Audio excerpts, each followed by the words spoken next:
How's it going, Star Seekers? Welcome back to the channel, where today we're going to be playing a bit of Hong Kong Massacre. Originally released on the PlayStation 4 last year, it's a game which is effectively the love child of Hotline Miami and Stranglehold, a rather unrated gem of a game from the Xbox 360 and PS3 era. Adopting a John Woo style approach to both its combat and storyline, Hong Kong Massacre sees you on a good old mission for vengeance as you tear your way through Hong Kong from rooftop to alleyway, leaving a path of destruction in your wake. Now it's clear what the inspirations behind Hong Kong Massacre are, but can it deliver the goods with what should be a match made in heaven?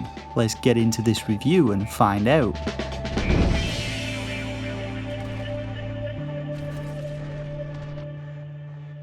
So Hong Kong Massacre doesn't start with some long drawn out cutscene laying out the foundations of its storyline. Instead, we just get to see the blood-soaked face of the game's protagonist, and then we cut to a bar 4 days earlier, where our main man is chatting to the barman who tips him off on the location of a tea house, which is where our mission for revenge begins.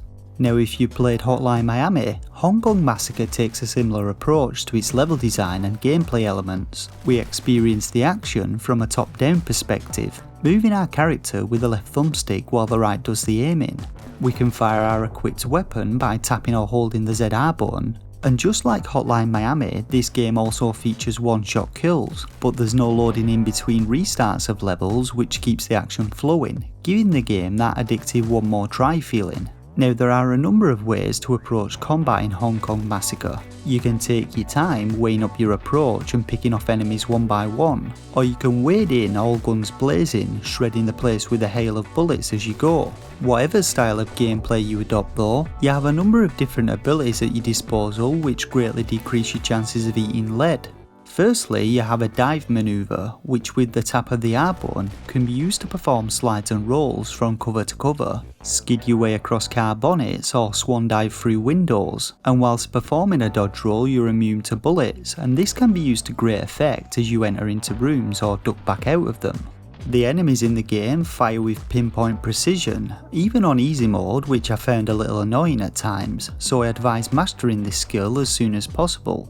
Now your second ability is the holy grail that is bullet time. By holding ZL you're able to slow time down, allowing you to precisely target your enemies, picking them off one by one, or dodge incoming bullets with greater ease. However, your use of bullet time is limited, and its bar in the bottom left corner will drain and only refill when you stop using it. Combining both bullet time and dodging allows you to shred your way through enemies, but you're still going to have to take breathers and use cover wisely, as one small slip up can see you taking a bullet to the face and starting the level all over again.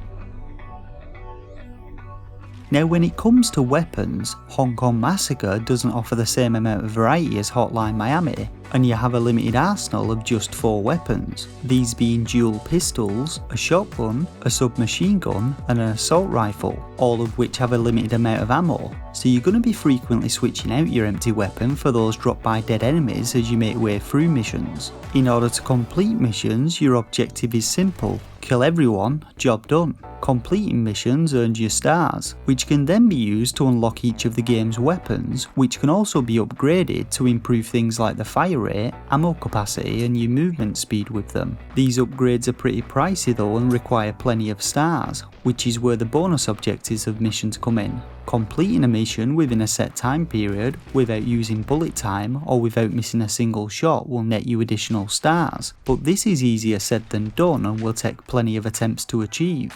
So Hong Kong Massacre sees you progressing through the 4 days leading up to the present day, and the game flits back and forth between these time periods as the story unfolds. Our hero is an ex-police officer, and after busting a drugs den, him and his partner were targeted by the two-headed dragon clan, which unfortunately resulted in his partner's death. Shortly after this, our main man left Hong Kong, but has now returned 1 year later to exact his revenge. Now this story itself is a rather cliche one, but I like the way it slowly unfolds, jumping between the bar where you get your tips on where to go next, and the present day police station where you're being interrogated on the happenings of the previous 4 days. Levels in Hong Kong Massacre are presented with timestamps, showing the time at which each event occurred on a particular day, and we work our way through them in chronological order.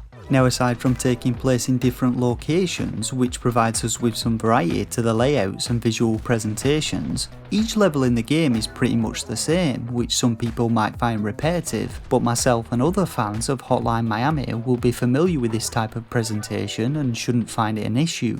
The last mission on each day does feature a boss fight where you have to take out a fella who requires multiple hits, and I would say that this is where the game falls a little flat for me, as all of the game's bosses feature the same gameplay mechanic of running down a corridor or across a rooftop alongside them, peppering them with bullets whilst grabbing extra weapons off the odd enemy.